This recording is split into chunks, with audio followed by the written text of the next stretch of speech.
Good afternoon. You're listening to KSCO Santa Cruz, AM 1080, FM 1041, 1079 in San Jose, and now serving Salinas and Watsonville on 95.7 and also on KSCO.com, ZBSradio.com, and streaming live right now on YouTube at KSCO Global. Check it out. 6:07, a quick look at the traffic. Things have largely cooled off out there on your major roadways, especially compared to earlier's nightmare situations. Really, your heaviest spot right now is 17 northbound approaching the Summit. Some backup there. You'll be back to the limit by the time you hit Summit Road. 101 northbound also heavy into Morgan Hill. Otherwise, your major roadway's looking good. 156, a little touchy there. You may want to take Blackie Road. Otherwise, things a nice commute right now. Patchy drizzle overnight, low near 52 tomorrow. Sunny with a high near 70 degrees for your Memorial Day Monday. Just past 6:07, time for My 2 Cents with your hosts, Wes and Robert. KSCO, stand by. Hey, here's a reminder. My 2 Cents is an entertainment program. Before you invest your hard-earned money in anything, do your due diligence and your own research. Now, back to the program.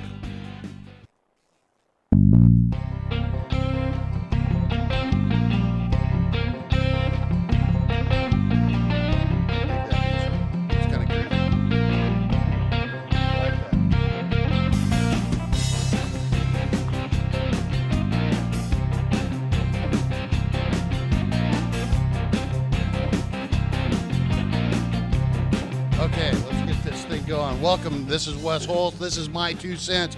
I'm here with my good buddy, Robert Matias. Hey, Wes. I love that intro music, man. I love it. And also with us today, we have some special guests today from Amphil Technologies and Grozone, Roger Mortimer and Ambrose Phyllis. Welcome, guys. How you doing today? Thank you. Great. How are you? Oh, we're doing fine. You guys are calling in all the way up from northern country in Canada, right? You got that right, yeah. We are. How are you guys doing this evening? Oh, we're doing great, and we really appreciate you coming in and giving us the lowdown on Grozone. It's I don't know if you've heard or not, but it's kind of what my pet peeve about this pesticide and fungus issue that's happened within the marijuana industry. And in my research, I found you guys. Real quick, I want to remind everybody that you can call in and talk to Roger and Ambrose or myself or Robert at 831-479-1080. You can also reach me by email with Wes at KSCO.com. So Wes, if you want to email me. Let's give that number out one more time, Wes. 831-479-1080. Boy, you're quick on that, giving it out 2 times. Hey, man, I want people to call in tonight. We want to light up this board. Right. Yeah, and also, Wes, we want to thank you guys as well as the whole, KSCO fam and listeners for inviting us on this show. Definitely have a feeling this is going to be one of the popular shows in California there with your new idea, Wes. And Amphil did also give you guys a bit of a plug in the news we posted Friday after the close. Awesome. Hopefully bringing some new listeners and some of our amazing and loyal shareholders tuning in this evening and on future My 2 Cents shows. And, yeah, and obviously also very happy to have the brains behind this ozone technology and our JV partner for the Eco Pro 3 Grozone product line with us, Ambrose, No, absolutely. No, we definitely thank you for that was when I saw that I about fell over. I made it in a press release. I was having a good time. Yeah, we appreciate you guys coming on too and supporting your audience and as well as KSCO Radio. Thank you guys so much.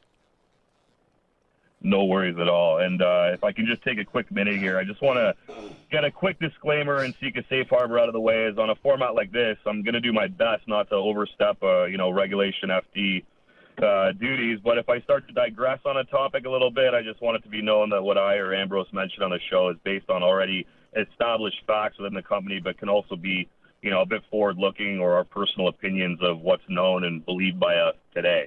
Right. Absolutely. Again, what we're talking.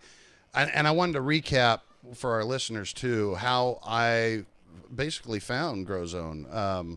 The pesticide issue was an report that was done in L.A., and there's been all sorts of reports since then about pesticides being in the dispensaries all over California. And basically in Colorado, up in Canada, Washington, it's actually spread since I first became aware of it, and how I felt that the industry was so irresponsible, I went searching for a solution, and that's how I found Grozone. And then after I found Grozone, then I found Amphil Technologies and the other subsidiaries of Amphil Technologies, and I went, this is a great company, so I wanted to bring you guys in and talk about the Grozone technology. So yeah, you hit the nail on the head. We are solution providers to this industry, and we do realize the seriousness of chemicals being used as a necessary evil, it may appear, but fortunately we have a much more environmentally friendly, safer solution to this whole scenario that could provide an overall win-win situation for this market. Well, that's a perfect lead in, Ambrose. Why don't you give kind of a description of what the Grozone technology is and how it just doesn't benefit the marijuana industry, but kind of really revolutionize the way we grow vegetables and fruits. Mm-hmm. Yeah, absolutely. Thank you for the opportunity. Yeah, so the joint venture partner with Amphil is Advanced Ozone Integration, which I am president and CEO from, and we created the Ozone Grow or Grozone Eco Pro as a combination of gaseous and aqueous ozone application. It was engineered. The Grozone one was engineered, or the Grow Eco Pro was engineered specifically around the growing needs of legal and medical marijuana needs. But it was based off of a broader aspect of, fresh produce, hydroponic type growing needs, and not necessarily limited to hydroponic. But since that seems to be the growing trend right now, and the reason for that, Wes, as you know, is we have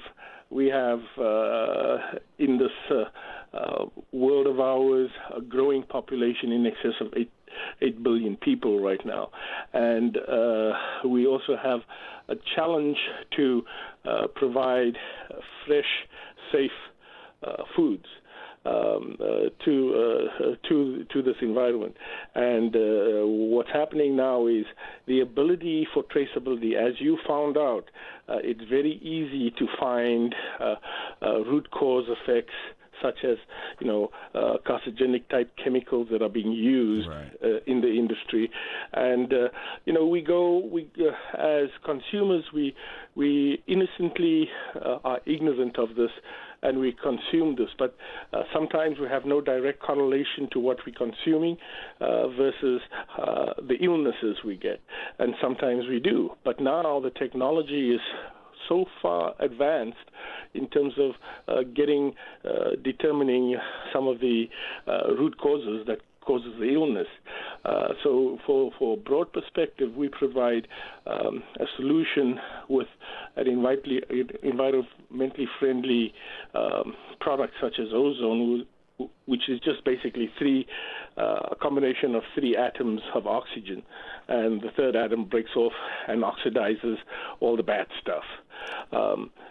And also, if applied properly, enhances plant growth, eliminates the use of pesticides and fungicides, and also creates a healthy growth, stimulates nutrients. So it can be used on all aspects. There is a bit of specialty in terms of application to different types of scenarios. Marijuana, for example, will have a special approach to applying it based on the plant. Lettuce, tomatoes, all those would have a special application, and this is what we specialize in, working with grow experts, adapting to the needs of specific fresh produce environments, and we also have the ability to enhance promote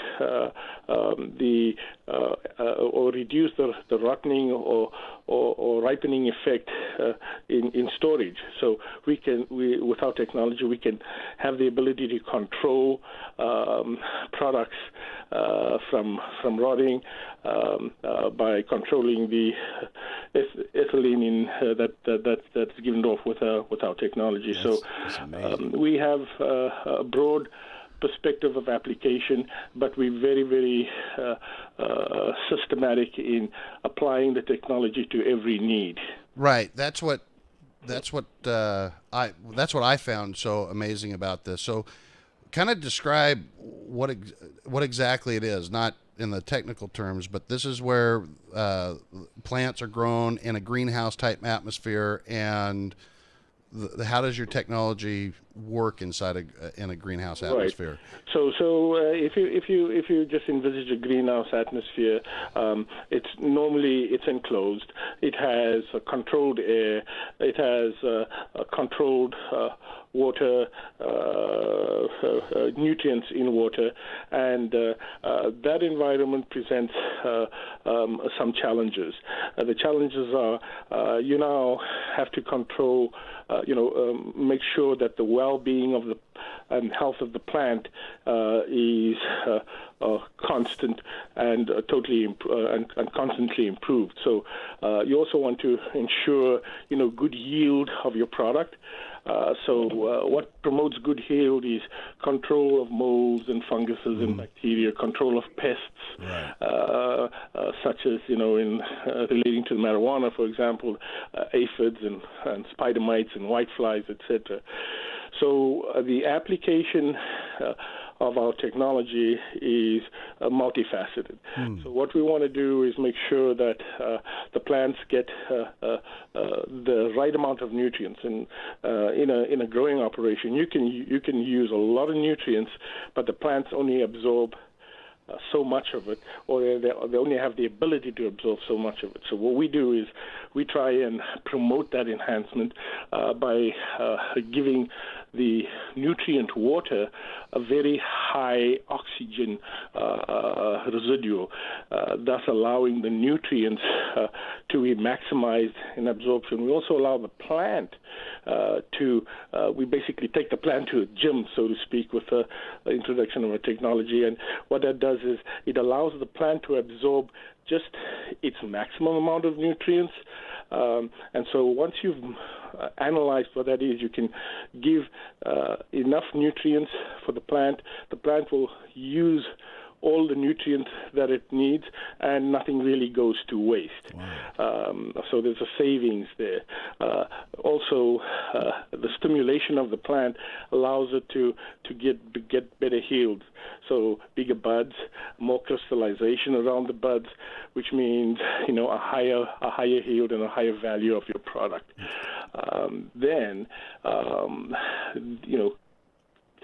Touching on the subject, which is kind of close to your heart right now, is the bad controls that we use, the chemicals that we use to eliminate molds and fungus. Right. These chemicals, the side effects of these chemicals are terrible. So we try and by the introduction of our system, we eliminate or greatly reduce those chemicals. We're also very sensitive to being able to recycle the water effectively and reuse that. So, water consumption and water waste is reduced, the capability of that for hydroponic type growth. So there are a number of aspects that we address in very systematic format that allows a much better, safer product. And there is no residue or anything on any of the plants, vegetables, or any of that with this process, right? Well, the beautiful thing is, I'll just give you the quick ozone 101. We generate pure ozone from 93+% oxygen, and we then use that, so the ozone is basically, like I said, it's 3 atoms of oxygen. When it does its job, it turns back into oxygen. So if there's no bacteria to kill, no mild viruses or funguses to deal with, no spider mites and stuff to control, it will turn back to oxygen. So it has a half-life. So at the end of the day, you have an oxygen-rich environment with no negative residue. Wow. That's fantastic. Now, the system also puts the nutrients back in the water too. Is that the way I understand it correctly? Well, not quite. What happens is there's different steps that we take. Right now, a lot of growers would try and oxygenate or aerate their water. You'd see them have these, depending on the size of the hydroponic or the grow up, they would have large tanks and run air in the water, and then just prior to adding, then they take it to a nutrient tank and they would dose the nutrients into the water. What the plant then does is that nutrient water is then fed to the plants. The plant then just absorbs what it can, and the rest of the nutrients go down the drain.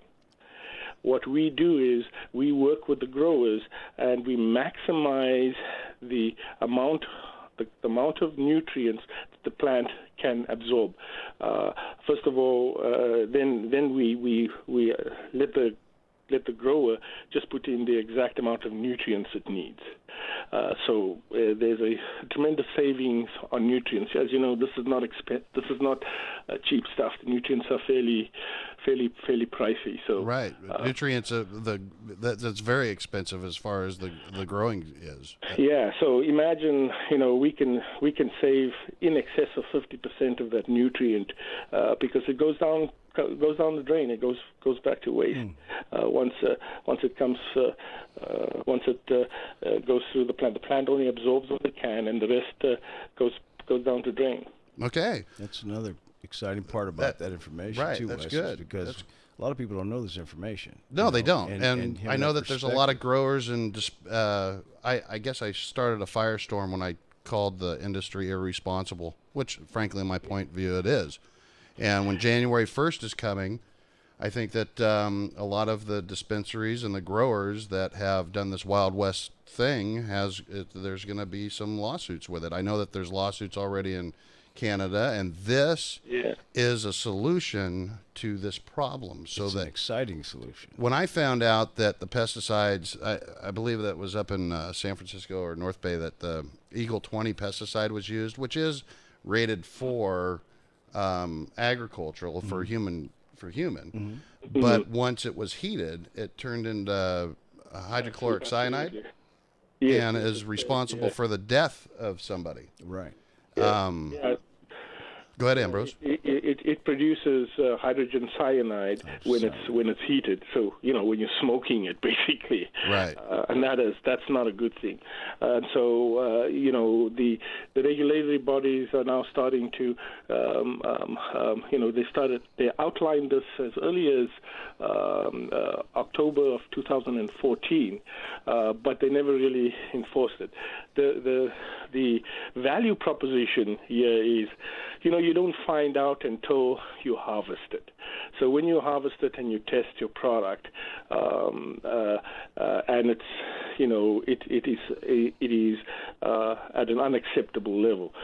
I know in the States, for example, they lead to zero tolerance. Right. They're saying 1 ppm of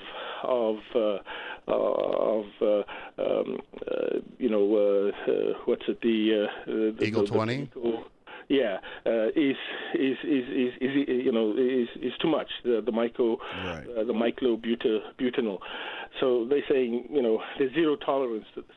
Now imagine you have gone through, and I went through this exercise with a pepper grower, the same thing where they have a fungus and they only find out the fungus at the end of when it's too late. Process. So that means thousands of produce is lost. The same thing with marijuana. There's no way of being able to treat it after that. So that product is basically lost now. And what they were doing here is that it wasn't lost. They were selling it to the public out of the dispensaries. Oh, yeah, and so with the new strict, as this gets more and more regulatory and gets more and more enforced, in Canada, I know there's a threat of growers losing or processors losing their license. And, getting a license in Canada is not an easy thing right now. Well, and that's what's going on here, too. And I'm sure Roger's up on, or maybe Ambrose, is up on the new legislation that's coming in, because people are going to have to test their product now. And it's not like you're able to go, as I understand it, go and wash marijuana off. If it has the pesticides on there, it's done. You're not going to, because once you put it in water, it wastes the product and you're out, basically. Yeah, you're absolutely right, and the similar. The regulations for marijuana are going to be very similar to regulations in food, where they're going to have to implement HACCP, where they have critical control points to control these undesirable variables. So here's the other thing too. I want to get out there as well, is that your technology has already gone through the United States and is it USDA certified organic? Yeah, we and then also in Canada. So you're ahead of the curve. Yeah. So if any grower, whether it be marijuana, fruits, vegetables, your equipment, if it's grown that way, boom, it's automatically certified. Yes, but we still we make sure that all our T's are crossed and all our I's are dotted. We work very closely with local USDA, local in Canada, local CFA or Health Canada. So we make sure that whatever we do is all upfront, and we establish a good rapport, because it may be okay on the upper level, but when you come down to the guys on the floor, so to speak. Right. I found out in food and beverage, especially when you work with meat and poultry, there are different classes or different classifications. So you got to make sure that you abide by those classifications and classes in your meat, and if there's a gray area, you get and cross that bridge together. And I find that working proactively with USDA, FDA, EPA, and here in Canada, Health Canada, and the governing monitoring body, the CFIA, working with them from the bottom level right up to the top level is very, very important. Right on. It also educates them, because this is sometimes keeping up with new technology is not easy. So, right. Ambrose, we're gonna take a quick break here. If you want to call Ambrose and ask him a technical question about Grozone, the phone number is 831-479-1080. Later in the show, we're going to actually talk about Amphil, snakes and lattes, and a lot of other questions that are going to be going in. So again, the phone number is 831-479-1080. We're going to go to a quick break, and we'll be back in a few minutes. Let's get those callers on.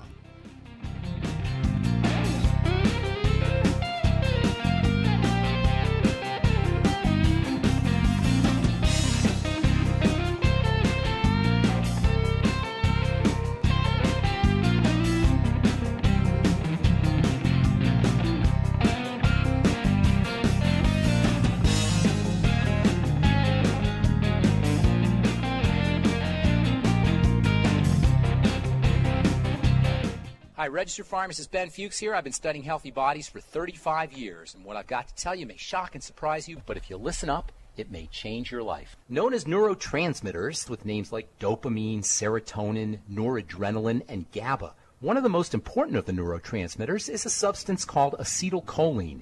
It's recognized for its relaxing effects. Acetylcholine actions are involved in calming the body down, opening blood vessels, stimulating secretion of digestive juices, and enhancing the movement of food through the digestive tract. It may have mild anti-suppressant effects, and it can enhance libido and sexuality. And acetylcholine also has a heart-slowing effect. But of all the important functions of acetylcholine, none is more important than its beneficial effects on the activity of the intellectual and learning centers of the brain. Deficiencies or defects in acetylcholine processing are associated with anxiety, insomnia, learning disability, dementias, Parkinson's disease, palsies, and other movement disorders, as well as schizophrenia. Make sure you're getting enough of the underappreciated nutrient choline. Choline, the newest nutrient to be included in the list of essential substances. Choline is a precursor to acetylcholine, and it's readily available in supplements. It's also a good idea to eat lots of choline-containing foods, including egg yolks, dairy, broccoli, chard, and organ meats. Lecithin granules, readily available in health food stores, are also especially effective as a source of choline. Pharmacist Ben here, urging you to go to KSCOhealth.com to order Beyond Tangy Tangerine, the Healthy Start Pack, and other nutritional supplements that I personally use and recommend. You can purchase these premium quality products at wholesale prices online at KSCOhealth.com. That's KSCOhealth.com. I'm the pharmacist that believes that staying healthy and strong is not only about medicine, it's about giving your body the raw materials it needs to do its work. Go to KSCOhealth.com. Make sure you check out the cool videos too at KSCOhealth.com. That's KSCOhealth.com. You may have heard about the 90 essential nutrients or the Mighty 90 needed for good health. But with all the products out there, what exactly are they talking about? The Mighty 90 is 16 vitamins, 12 amino acids, 60 plant-derived minerals, and 2 essential fatty acids. So now you know. But with all the products you see and hear advertised, what exactly do you buy to come up with the Mighty 90 and the right ratios to promote good health? Youngevity has made it easy with the Healthy Start Pack, which contains 1 canister of Beyond Tangy Tangerine Vitamin and Plant-Derived Mineral Complex, 1 bottle of Bone and Joint Enriching OsteoFX Plus, and 1 bottle of EFA Plus Essential Fatty Acids, all in the proper ratios to promote good health and vitality. For more information or to order, call Andy or Phyllis Anderson at 888-245-0300. That's 888-245-0300.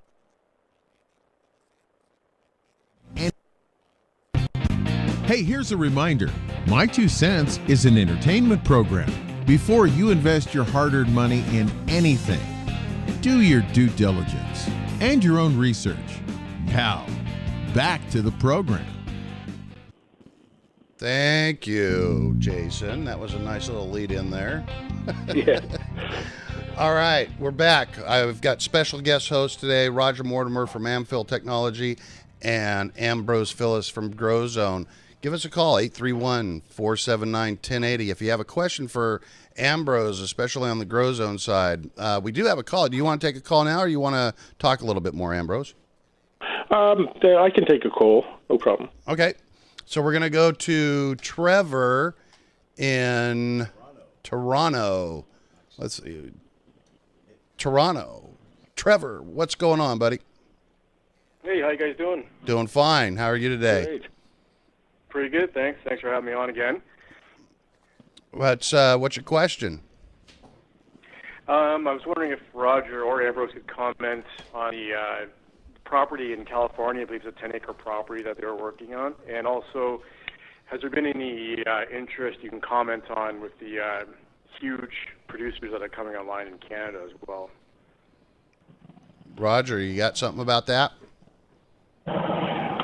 Yeah, I'm going to touch on a little bit, I guess, about the 10-acre grow there that we mentioned in the very near future here through some PR.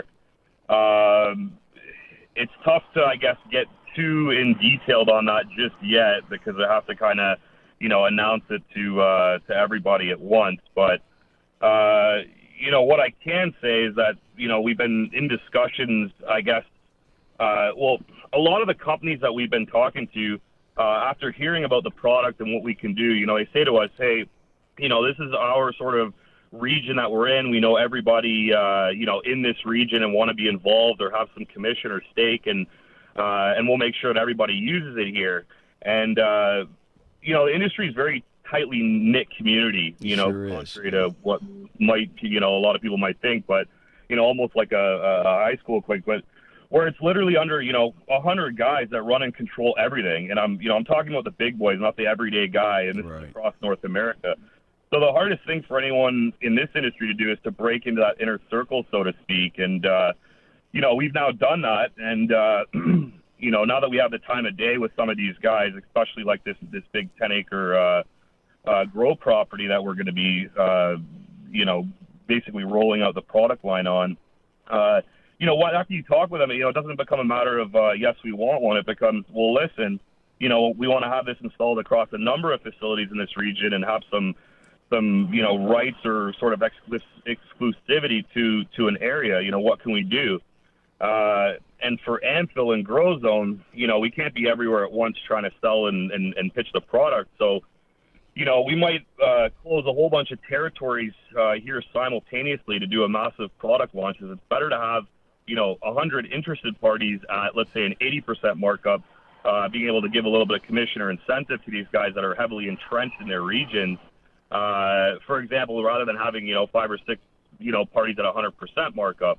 And that way, we can come out big, come out strong, and become, a player out of nowhere. So especially considering we need to hit this market hard and fast once we show our face, which is coming up very shortly. Well, in order for Grozone to become a massive success, we got to be moving quickly out the gate. And there's a few ideas we're toying with on how we're going to do that, but we're going to get more into talking about that 10-acre grow in an upcoming PR here.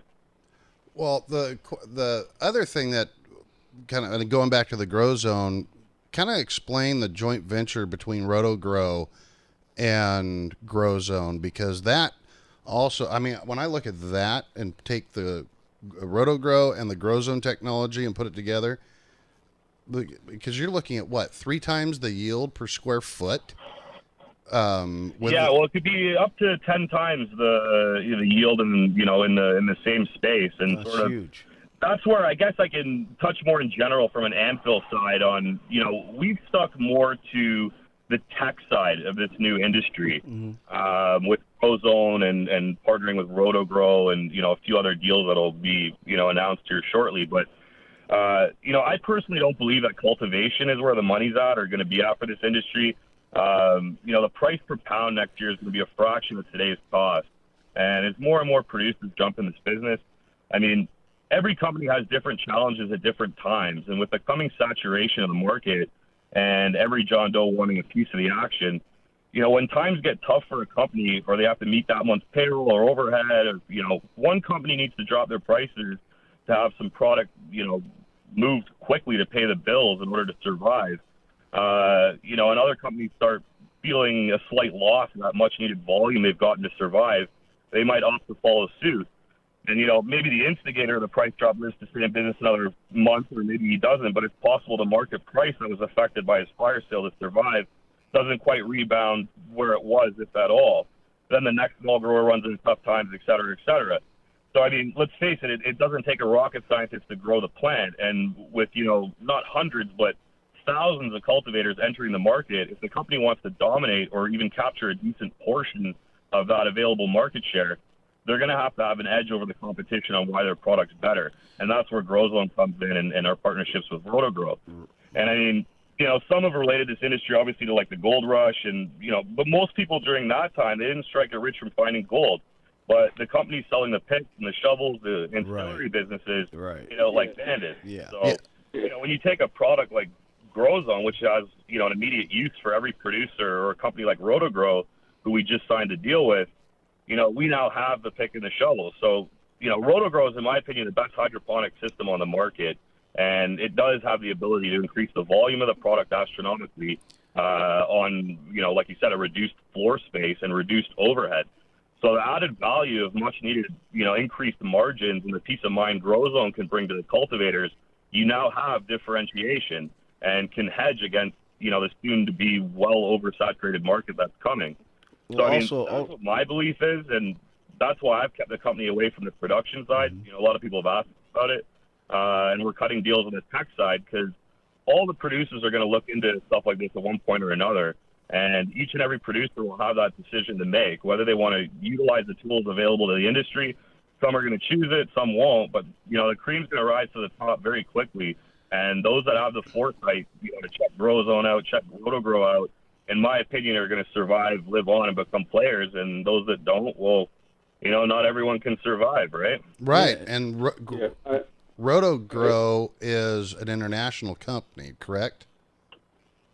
It is, and it trades on the Australian stock market, but they have offices there, also here in Toronto.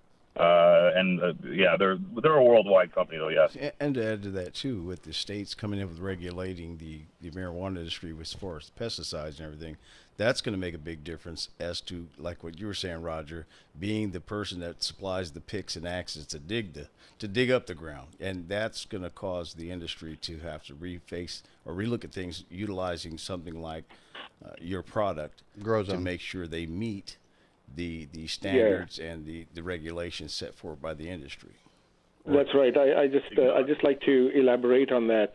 The way this is positioned from a technology perspective to the market is we are an ancillary solution provider to a total broad-based market, whatever that may be, from the cultivation of hydroponic growth to companies like RotoGrow, which is very exciting, to suppliers. I can mention specific names that are looking to support individual license growers that would go to a certain location and grow their product there under controlled, safe environments. And then, when you look at the extraction side of it to the medical side, where you want to use it for edibles, in edibles, or as a direct medical fluids, the CBD, the THC extracts. Those require very strict antimicrobial treatment because everything is consumed, whether it's smoked or whether it's eaten, and you have to have strict or controlled regulations for antimicrobial treatment. And we have a tremendous amount of experience in application and integration into those types of environments. So when we look at where we positioned to Roger's point, instead of focusing on being able to grow your own product and sell it, we want to be the spades and tools as a solution provider to a total safe product. The estimation is within the next 10 years in the States, if we were to just regulate medical marijuana in all the states, this would be a $30+ billion industry. If we were to regulate 50% of the states to legal recreational, it would be upwards of $45 billion industry. So, if we have a representation in all aspects of that industry, it's a bigger piece of the pie than actually trying to develop your own pie. Right. Well, and again, this is bigger than just growing marijuana. This technology and growing flowers and vegetables and fruit products, period. Anything inside a greenhouse atmosphere takes away from the pesticides. You don't have to worry about it leaching into rivers and streams anymore. And this technology is where things are going in the future. And Wes, Ambrose said something a little earlier, is education. And thank you, gentlemen, because we're using this as a platform as well to educate the people as to how unsafe certain things can be, and you guys using a product that's going to make it safer for consumption. Right. And that's just positive all the way. Absolutely.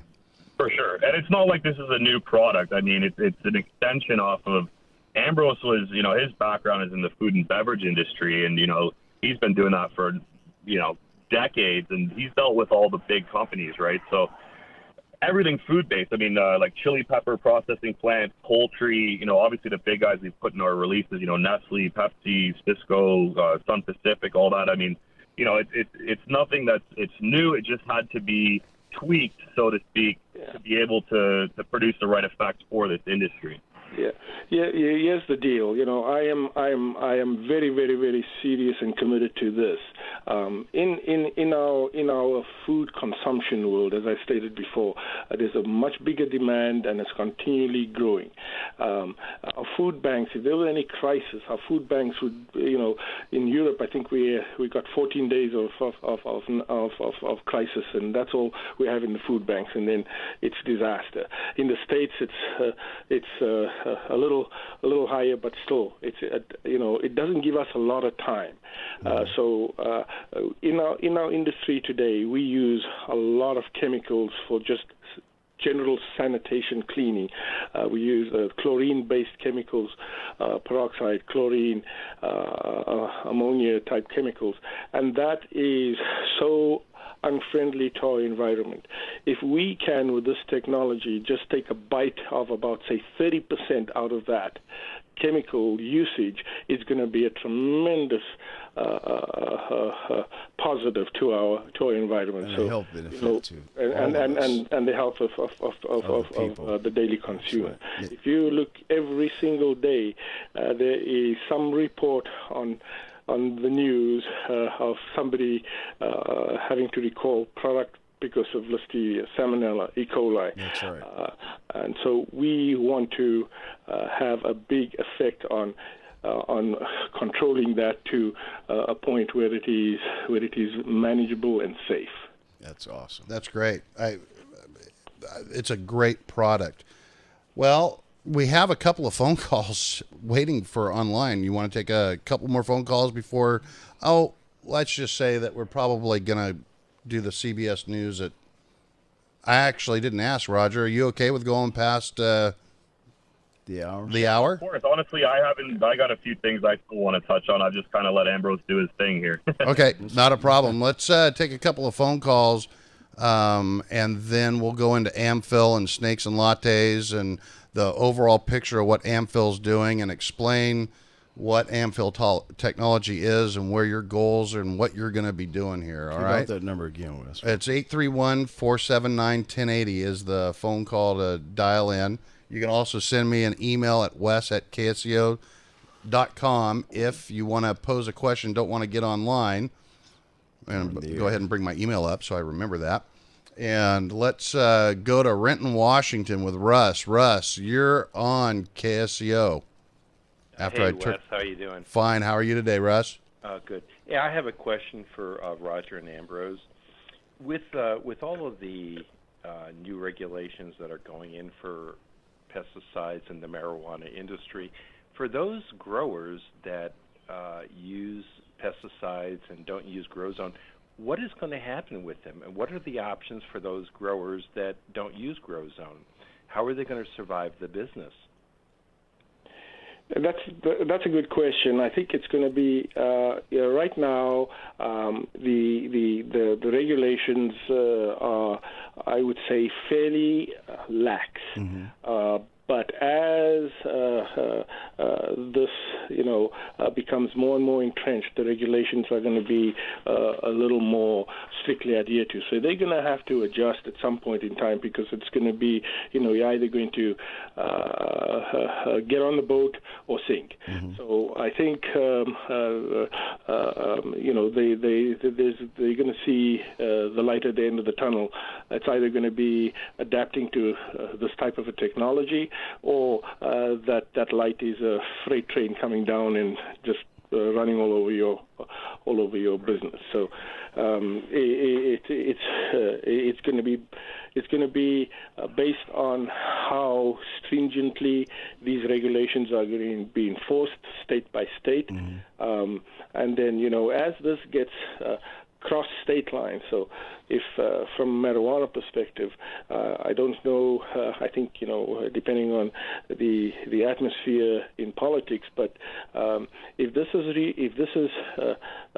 taken down to a Schedule 2 drug, that means there'll be a lot more flexibility for the use of this, but because it's it's still considered as a federal one, a Schedule 1 drug federally, you're confined to state by state. So when that starts opening up, then these regulations are going to be a lot more strict federally. Right now, there's it depends on the state in terms of enforcing. So they'll go as long as they can. That's a disturbing thing because we know that it's not good now.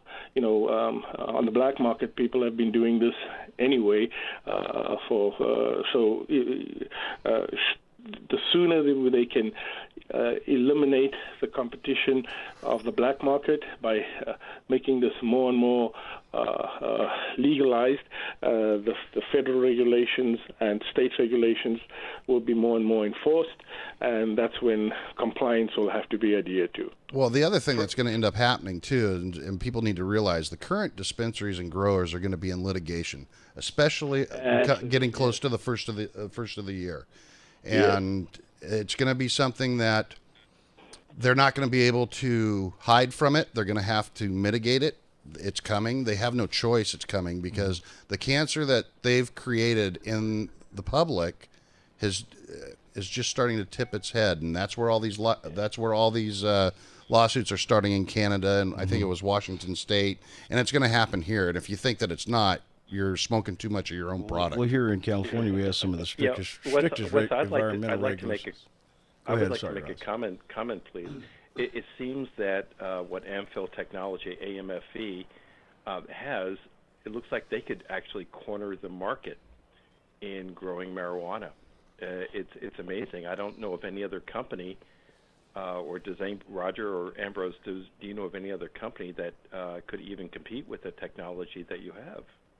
Well, we've taken steps to put in a patent for this. Fortunately or unfortunately, we entertain competition. Competition is great. Microsoft would never be as great as they were if they did not have competition. We are not afraid of competition. We actually encourage it. We're living in a capitalistic, free enterprise society. So it's not to say that somebody else won't come up with it, but one of the things that really benefit us is our unique ability of application and integration in a customized environment. We can go into an environment and customize the needs of individual operations, site-specific, project-specific. So that, in a sense, is our market, and we basically bar none in that regard. And Roger, you were going to say something too. Yeah, I was just going to say that, the more the media screams about this, and, whether a cultivator knew or not, he did his own lab test and realized that there is a problem and just snuck it into the market anyways. Now that it's starting to get more and more, covered in the media, it's not going to be able to fly anymore. And, on Russ's point there about us cornering the market, the more that this is covered, the more it's going to bring exposure to, to our company and what we have for the industry. So, hopefully the government just start imposing, crazy fines on these guys so that it'll stop immediatay, and you won't have people trying to sneak this stuff through. That's right. You have to have some kind of a solution for it. Yeah. And as it stands now, I don't know of anything else that's doing what Grozone does, or is trying to tackle this problem this way now. That's what makes Amphil so exciting. I'd like to just make another comment, if I may. There's the pioneering legal, recreational, and medical marijuana into the industry has been a political battle for a long time, and there's a lot of negative propaganda around it. But this bringing in an unhealthy problem just adds fuel to the fire for the negativity side of this. So it has to be addressed properly, so that consumers that use this, in a controlled and sober manner, will know that they're doing this, safely, right. And it's safe for them.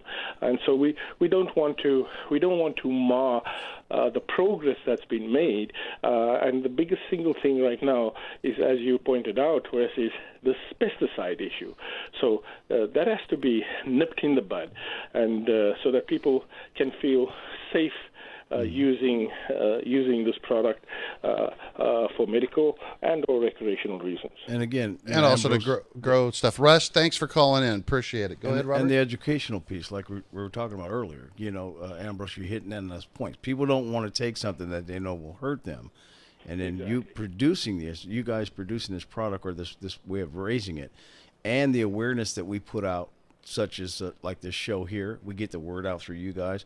People are going to become more aware, and as their voice is heard, that's when the changes come. Well, and to point that out, you got to remember that it does not take, when you have I hate to say it, when you have the attorneys like for mesothelioma and asbestos, when they hear that there's pesticides in weed, it's nothing for them to throw $2 million. That's just like throwing 2 cents into a wishing well to go around, collect samples, have it tested, and draw all the lines. And if you don't think that that's already happened, again, you're smoking too much of your product, because they have. You're absolutely right. I mean, everybody's going to capitalize on negativity if it makes itself available. So we want to do things for the right reasons.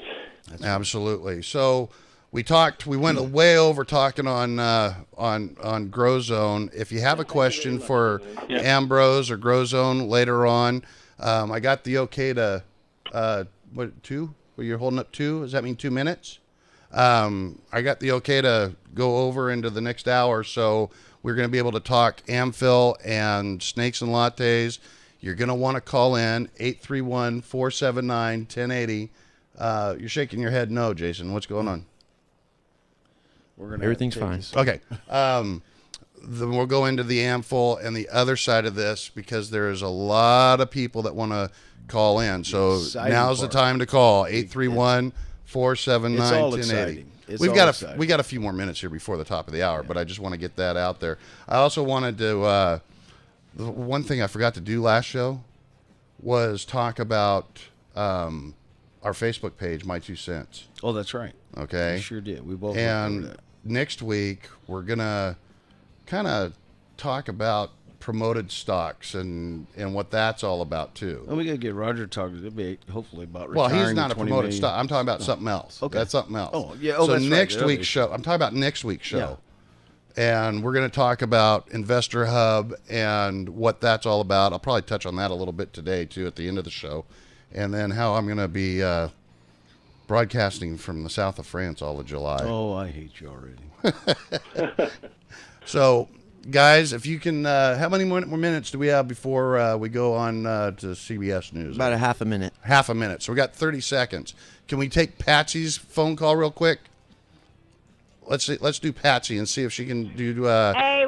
Patsy's calling in from Florida. Hey, Wes, it's Patsy, but no problem. I just shout out to you guys for the show, but also Roger and Ambrose for being here. Awesome. I'm the one that sent you the amateur hats, Roger. But I don't know. I have so many. Thank you for that. That was very neat. Thank you. Hey, there's some more professional ones coming your way, but wow, I was hoping I had. We gotta go, Patsy. Sorry, call back or hang on through the break. I'll come back to you. Okay? The small community of Lincoln County, Mississippi is devastated after an overnight shooting spree that left 8 people dead, including a deputy sheriff. WWL-TV reporter Jacqueline Quinn says the rampage was triggered by a domestic dispute. Authorities say the shooting spree began around 11:30 last night at this residence on Lee Drive in Boca Chico. That's where the deputy was shot, and 3 women were found dead. Corey Godbold then went to another residence 20 minutes away in Brookhaven, where 2 other people were killed. Later, authorities were called to yet another location on East Lincoln Road in the same city, where 2 other people were also found dead.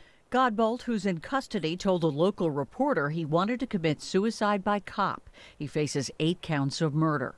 President Trump went on another tweet storm over news coverage following the report that his son-in-law tried to set up a secret communications link with the Kremlin during the transition. I'm Tom Foti. Just back from overseas, President Trump was also back on Twitter early Sunday, complaining about recent stories he calls fake news based on what he calls phony sources. He didn't specifically mention the ones about his top advisor and son-in-law Jared Kushner, but Democratic Congressman Adam Schiff did. To have the president's son-in-law, a key player within the Trump organization, trying to establish a back channel with the Russians through a Russian diplomatic facility, you have to ask, well, who are they hiding the conversations from? Schiff is the top Democrat on the House Intelligence Committee and appeared on ABC's This Week. Tom Foti, CBS News, Washington. North Korea has added to a recent string of missile launches with the test of a short-range ballistic missile today. Asia expert Gordon Chang says North Korea's leader is trying to provoke Washington. This is a contest of wills between Kim Jong-un and President Trump, and it's going to be very important for Trump to succeed, because if he doesn't, Kim Jong-un is going to see a big green light for further provocations, and those are going to be much more belligerent than the ones we've seen in the past. Torrential rain brought deadly flooding to southwest Missouri. I'm Jim Krasula. The tragedy in Branson, Missouri happened after torrential rain led to flash flooding. A vehicle with 5 people inside was swept off an inundated road. Only 2 were able to escape to safety. Flood watches have been posted ahead of more heavy rain in the hills and mountains of Pennsylvania, West Virginia, Kentucky, and Virginia. In Topeka, Kansas, a hoverboard is suspected in the fire that seriously damaged a house. 13-year-old Jordan Donaldson says they left it in the garage when they heard an explosion. It was really scary. We were lucky it wasn't in the basement or in the living room. Soldier Township Fire Chief Carl McNorton. They're lithium. When they do burn, they're very hot and quote-unquote explosive. It's a very intense fire. This is CBS News. I'm Scott Tannen, founder of Boll & Branch, where you can get the world's most comfortable sheets for less than half of what you'd pay in the store. Our sheets are made from 100% organic cotton and get softer over time. Even 3 U.S. presidents have Boll & Branch sheets. Try them for 30 nights. If you don't love them, send them back for a full refund. Go to bollandbranch.com today for $50 off your first set of sheets, plus free shipping with promo code SLEEP. Spelled B-O-L-L and branch.com. That's bollandbranch.com, promo code SLEEP. Are you looking for senior care for your mom or dad but don't know where to start? Hi, I'm Jen London with The Place for Mom. Nobody knows your parent or loved one better than you, and nobody knows senior living better than the experts at A Place for Mom. It's a free service, and we've helped thousands of families find the right place for their mom or dad. There's a place for answers, A Place for Mom. Call today. Call A Place for Mom at 1-800-379-1174. That's 1-800-379-1174.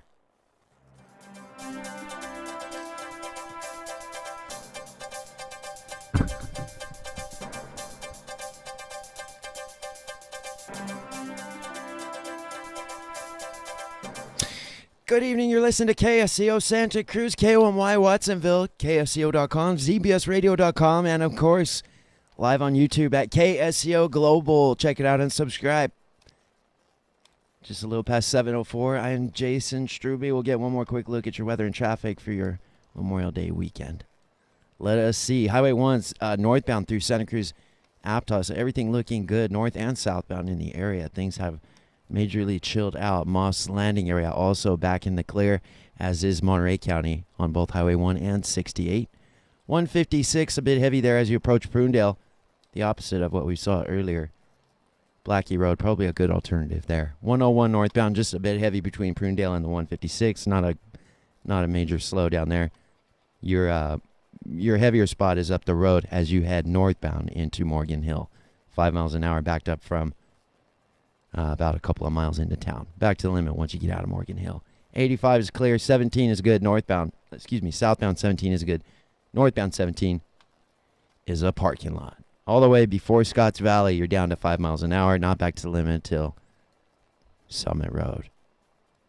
The rest of the way is good. Otherwise, your traffic not too shabby. Patchy drizzle overnight, a low near 53. Tomorrow, sunny, especially in the afternoon. We'll hit highs in the mid-70s on the central coast. Significant winds in the afternoon up to 20 miles per hour. Boaters forecast includes a small craft advisory in effect on the Monterey Bay tonight, along with winds up to 25 knots. Be careful on the bay. It's 7:06 at KSCO. Time for Overtime with Wes and Robert and their My Two Cents. Stand by, KSCO, Santa Cruz. It's time now for My Two Cents with Wes Holtz and friends. This program is for entertainment purposes only. Before investing in anything, do your due diligence and your own research. And now get a piece of paper and a pencil or a pen and pay attention. Here's Wes. Robert didn't see that his mic was on. He was talking. Good thing I didn't say anything crazy. Yeah. I'm Wes Holst. This is my buddy Robert Matias, and we have Roger Mortimer from Anfield Technologies and Ambrose Phillips from Grozone on with us as our special co-host. So we went into overtime. So this is the part that we really like, right, Roger? I mean, we really like Grozone. Don't get me wrong, but we also like that Patsy held onto the line. yeah, Still Patsy, there, Patsy? Patsy's still there. I haven't brought her back up yet, so she's gonna. She has a question. Do you want to get to Patsy's question real first, or do we want to talk about Amphil and Snakes and Lattes and get into the other subsidiaries that Amphil Technologies has? Roger? If you want to just get her question out the way, because I guess you brought her on already, then we can move on after that. All right, let's bring her up. Patsy, you're still with us? Yeah, I'm with you. Thanks for the reprieve. Oh, not a problem. We came down to the wire. You know, CBS News is important. If you don't play it exactly on right time, they get a little upset. Yeah, I understand, and I heard it. No, I just, I don't know. I had so many questions, but I just think, you know, all these growers out wherever, California, Canada, you know, they're just not understanding that, you know, at some point they're going to be tested, and why they're not getting, you know, on, you know, the Grozone machine or whatever you want to call it is crazy. Well, I mean, it's just going to come up and hit them in the face. I just don't understand that. And another question is, like, say you have a grower, what is the shelf life of marijuana for a grower? Thanks, Patsy. So, does anybody know what the shelf life is for marijuana? I don't. Well, when you speak about shelf life, you're speaking about from the cultivation of the plant for a grower. It takes about 8 weeks to go from a nursed plant to a harvested crop. As far as the actual product, I'm not quite sure. I don't know either. So, Roger, now that we're into our overtimes, because we're going to try to get this done in a half hour. That's going to be crazy because there's a lot of stuff going on. And I know that there's a lot of people that are going to be calling in. Let me give you the number out one more time. It's 831-479-1080. Now's the time to call if you have a question. All right, Roger, you're up. Well, I guess in terms of you were asking about snakes and loggers and snakes and lattes there, and you know, it was a brilliant concept, and nobody was doing it. And literally, all this credit goes to Ben Castani and his team for starting this amazing company. But Snakes is the first and largest board game cafe and bar in North America. So, I mean, anybody that's in this industry knows who we are. You know, sometimes someone will say, you know, it doesn't seem like that's that hard of an idea to do. Now, it's not that difficult for someone to open a board game cafe or bar, so the barrier to entry is minimal. However, the first mover advantage was everything for Snakes, and that alone literally makes it almost impossible to compete with, especially on a distribution side. I mean, anybody can slap a sign on the front of a store and, you know, buy a couple copies of some games and say, hey, come play. But they're quickly going to find out that it's not that easy to direct traffic and have all your seating capacity maxed out at all hours of the day. And Snakes figured this out early, and now, I mean, they even charge a cover to come in and sit down to play. Wow. While most similar concept stores would, you know, it'd beg you to come in just to buy a bottle of water and give the impression of a busy atmosphere, you know? Right. Okay, so having locked down, sorry, what was that? I was going to back up to the Snakes and Lattes is, let's kind of describe that a little bit more for people that don't know. It's a board game cafe where you go in, order dinner, order drinks, order coffee, and play board games. And with Snakes and Lattes, they've actually have people that design games for them. It's a rather large deal. Is that where I'm going with that? Is that correct? Yeah, it is. So essentially, it's to, you know, get away from the traditional. You know, you're at a bar, your eyes are glued to a TV, etc. Right. You know, one of the big things that Snakes has become big for is basically a lot of first dates too. I mean, if someone's looking to, take a girl out or meet someone or whatever it is, it's, you want to go to a movie theater and sit there for, 2 hours in the dark, and then afterwards it's just, hey, how was the movie? All right, I'll see you later. It's so interactive and engaging that right off the bat, I mean, it's an icebreaker, and it just gets people, going right away. And I mean, people have even come back and got married there. Wow. It's a really cool concept, and I guess, and it's taken off. Earlier there. What's that? It's taken off. I mean, it's growing exponentially, and there's all sorts of things like Nintendo and Cineplex, which you kind of have to touch on, and franchising and all those fun stuff. Yeah, no, for sure. And I guess going back to what I was saying, there earlier, I mean, they've also locked down exclusive distributorships, right, to all the hottest and most popular titles today. So, I mean, anybody else trying to come in and, compete with this business model, I mean, you can't steal our existing market share. So, I mean, what you're saying there, as a new game developer, designer, promoter, I mean, are you going to go sell your product exclusively to a brand new pop-up shop that has no history in the market and moves little to no volume? Right. Or are you going to call literally the most well-known, friendly, and accommodating, most consistent high-volume seller and marketer for your product? So, I mean, while the concept in and of itself seems quite simplistic, it's easier said after the fact, as this didn't even exist in North America until Snakes and Lattes a few years ago. So, I mean, at this stage where Snakes is today, I feel it would be very difficult, if not impossible, or take many, many years for someone to try and copycat this idea and become anywhere close to where Snakes is today. And by that time, I mean, who knows where we're going to be by then and how much of the market and top sellers and, hopefully we'll have locked up everything by then. That's awesome.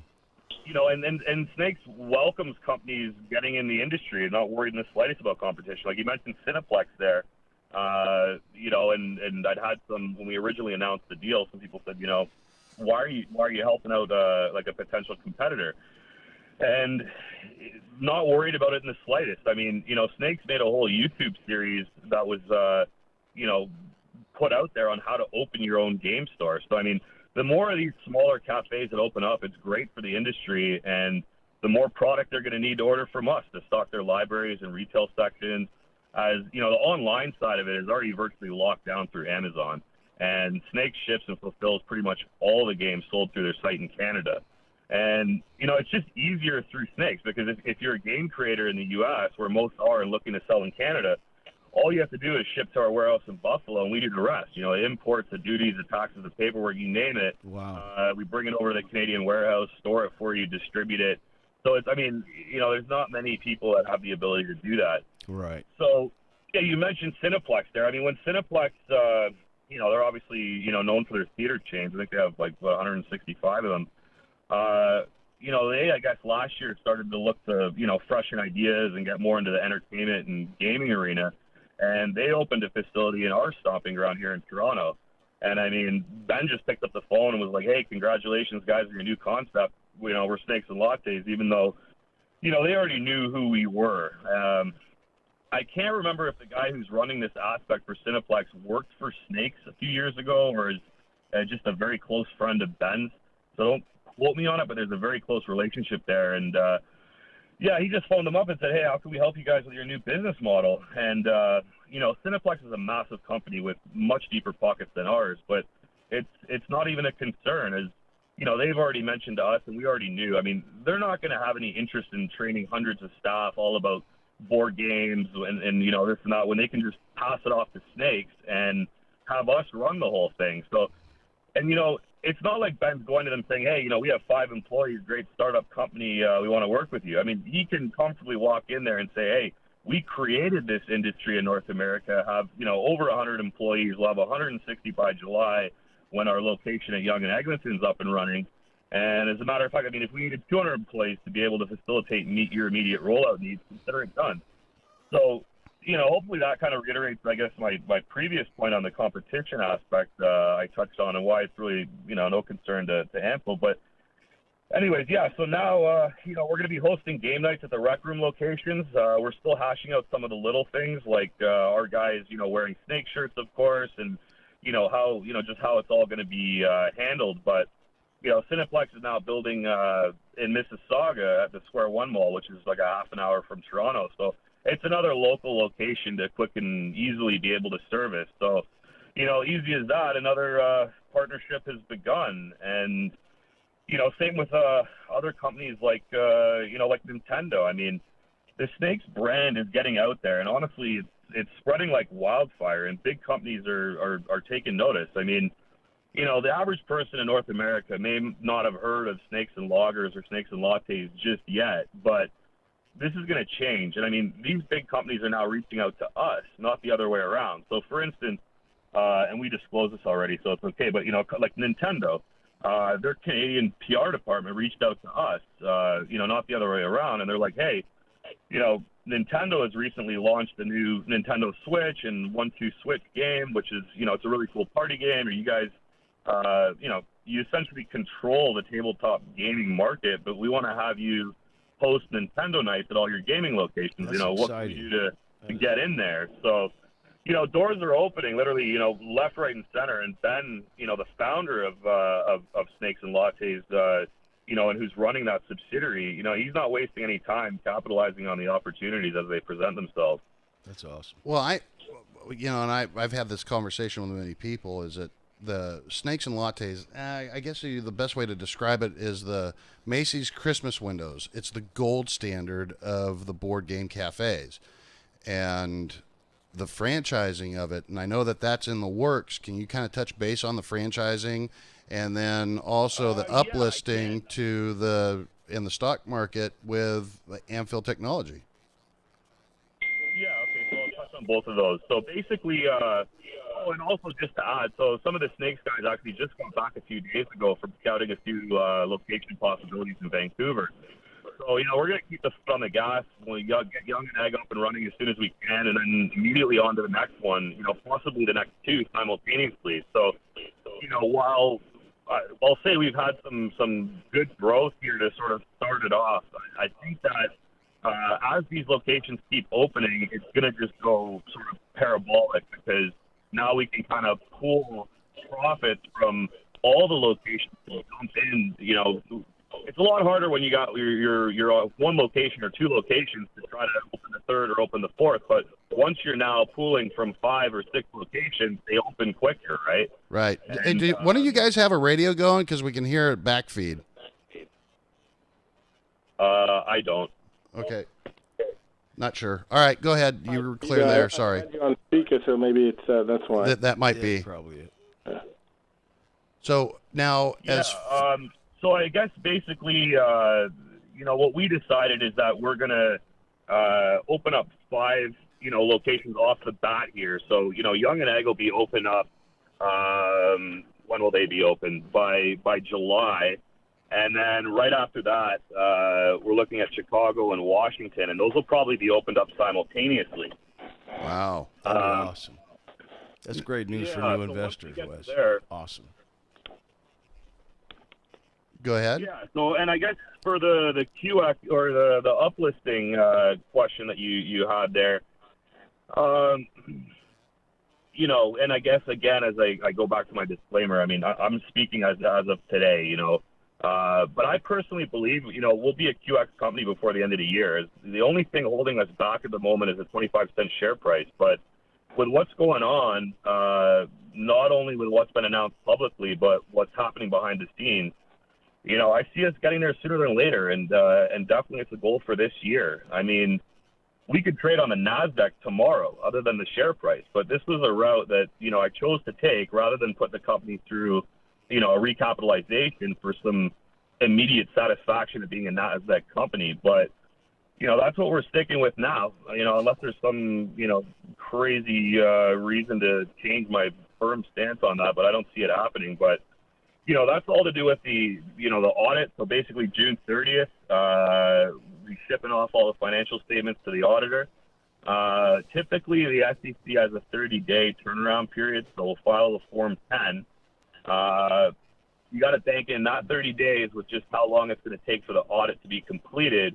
Then we submit the filings and the registration and uplist. And it would be nice, and obviously it's our goal to, when we do that uplift, to go straight to the QX bypassing the QB.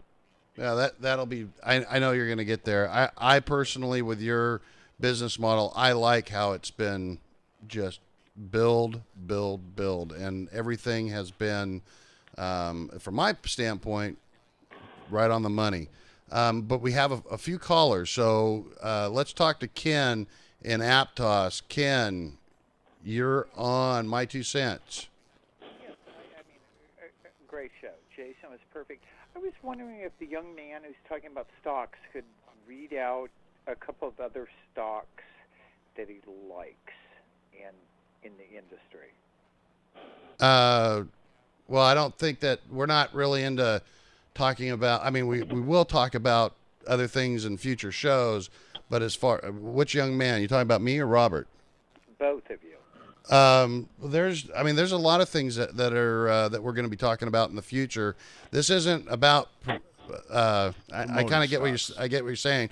This is more about bringing a company that's doing the right things the right way, and that's why we started the show. And that's no. That's perfect. I get that, but I was just wondering if you and your friend had a couple of other companies that they thought were doing the most thoughtful things and bringing it right. Yep, and it's coming. You just got to stay tuned. No. I've only been listening for, since I was in kindergarten. I was just looking at stocks that he thought about. Yep. No, we'll talk about that later on in other shows. Let's talk to. I'm not sure who this is, but they're in California somewhere. Hi, you're on My 2 Cents. How are you today? Hello. This is Akoni. Akoni, sorry, didn't have that. How are you, Akoni? How are you today? I'm doing okay. Thanks for doing the show. Not a problem. All right. You have a question? Yeah. One of my friends who's also an investor, he's worried that the company's growing so fast that it's going to hit top heavy, and I was wondering what the timetable is, if you can tell us when 4 and 5 is going to open, how you're going to keep from becoming overextended, and what the timetable is for training game gurus. That might be too many things. I don't know. All right. Thank you. Good question. Come on. All right, Roger, what do you got for that? Well, in terms of being overextended, I mean, and we mentioned this in a PR where, we're growing with what we believe is a safe rate for our cash flows. So, obviously if we had an extra $1 million sitting in the bank, we could go out and open a bunch of locations all at once. So I actually don't think that we're overextended at all. The way we're growing here, and that's why we're only doing the 3rd location right now. But once that's up and running, that's why I'm saying maybe we'll be able to tackle 4 and 5 simultaneously. So, we're not going out there and just, depleting our reserves, trying to tackle too much at once. There's a methodical approach here on what we can comfortably grow this company as without putting anything in jeopardy or at risk. That's a great idea. No, I agree. I've watched you guys are doing it right, and the Amphil technologies with snakes and lattes and Grozone. I think that without and with Interlocking Kings, that's the other subsidiary that you own too. Forgot to mention that. Sorry. Yeah, that's our construction subsidiary. That's right. Right. Do you want to touch on that at all? Yeah, I don't mention much about it in the company PRs. I mean, if people want me to elaborate more on it, I always can. I know, most of our investors, the focus is on Grozone and on snakes and lattes. Snakes, but that subsidiary is good as well. I mean, that was the first subsidiary that I brought into Amphil when I took over a few years ago, and it's what literally paid the bills in the company and made it so we didn't have to go out and dilute and to keep the lights on. So, it's more of a seasonal business. So in terms of, it has the winter aspect, but it's really the summer side, which just got going here early April. So what we might do, because we have a couple really cool projects coming up, some, $100,000, $200,000, like pool, like full, backyard sort of, mansion type outdoor living areas. And, yeah, maybe we'll touch a little bit more on about that, or I'll start bringing it up a bit more if people want me to in the PRs. I just thought it was kind of just another one of our subs that are chugging along and bringing some bread to the table. Yeah. And I like the fact, too, Wes, that Roger and them guys, they're moving at this methodically, like you said. Right. Not something, Roger, there's been many businesses up there. They did dump a lot of money to certain things, and it wasn't long on that they remained on the market or in business. So I like the fact that Anfield is taking the time. No, and people just be patient and right. watch it grow. And the franchising. Yeah, that's the thing. I mean, obviously, I'd like to have 10 locations up tomorrow, but that's when I guess that last caller's question would come into play. That is it getting riskier, or are they tackling too much, or whatever it is? And that's why we focus now on Young and Egg. It's under construction, shooting for the July Open. That's going to be the biggest location we've had. So, I mean, it's a 10,000 square foot, 2-floor location with a patio. It's going to, we at least think it'll do probably what both the other ones are doing combined. And just with that extra revenue stream there, we think we're going to be able to tackle 4 and 5, and we want to do that this year. So I'm going to go back to my big question. When can I or anybody else start looking at franchising Snakes and Lattes? Because I got to tell you, when I saw this, and I went, God, those nights that I got home late and I took the kids out to get a burger. Yeah.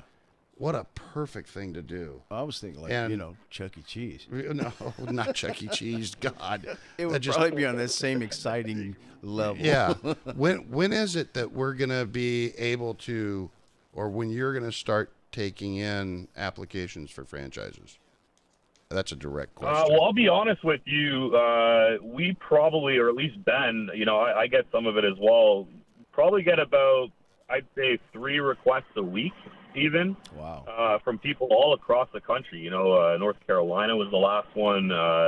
And they just say, hey, can we franchise? And the thing is, and we've been discussing it. Should we open it up now, or do we get 5 of them under our belt? And one was a fluke, or maybe it was lucky, 2, 3, 4, 5, 10. Then it's a proven model, and we are going to open up for it. It's just I would say that once you start stamping your name on something like that, and someone else is completely sort of in charge, and it's not, the fact that all 3 of these right now are in Toronto, and we've kind of focused there, and then we're going to go Vancouver, Chicago, this and that. We can still keep a lot of it in-house and control what's going on, and just we've been putting together basically like a blueprint on how someone that's going to have a franchise, this is what you follow, this is how you do it, this is how it's going to make it easy for you. So we've just been a little cautious in terms of, obviously you have to have proper franchising agreements in place. Just everything has to really be, all the ducks have to be in the row, and then we'll open it up. So, it could happen sooner than later. I'd like to see 4 and 5 opened this year, and then, obviously it'll, part of that decision will be up to Ben as well. But basically, I think after number 5, which, we'll say maybe the end of this year, to answer your question. That made me happy, because that's what I wanted to hear. Is just give me a date so where I can submit my application. Wes wants to take over the California market. Yeah, there's no doubt. I just look at that as a business. I mean, if you're about ready to get into business and you're already thinking about a franchise, do you? And I just said this in a post, I think too. Would you like to do a Jiffy Lube, or go to a place where everybody in your establishment is laughing and having a good time? That's right. And you definitely want to you want to put out the websites for people to know about, because we're gonna have to go here in about 30 seconds. Okay, so we basically we did a little rehash on the past 6 months. If you go to otcmarkets.com, our ticker symbol is AMFE, so Alpha Mother Frank Edward. Also, go to our website, www.amphiltech.com. You can go to www.snakesandlattes.com, and you can go to www.grozone.biz for the Grozone technology. And it's grow as in GRO. GRO, yes. Z-O-N-E. Well, guys, I want to thank you for being our first special co-hosts. You guys were awesome. And if you have any update in the future and you want to, you're always welcome to call in and talk anytime. Gentlemen, thank you very much for giving us the opportunity, and have a great Memorial weekend. Thank you. Thank you. Roger? You have a great one, and all keep. the success with the rest of your guys' episodes. I think you're onto something here, Wes, and be more than happy to come back in the future. Absolutely. Right. You're welcome anytime. Everybody, remember to like our My 2 Cents Facebook page on Facebook. You can email me at wes@ksco.com if you have any questions. Tune in next week, because next week is going to be very interesting. Very interesting. Very, very interesting. Very interesting. Yeah. Dude. All right. KSCO. KSCO. Thank you.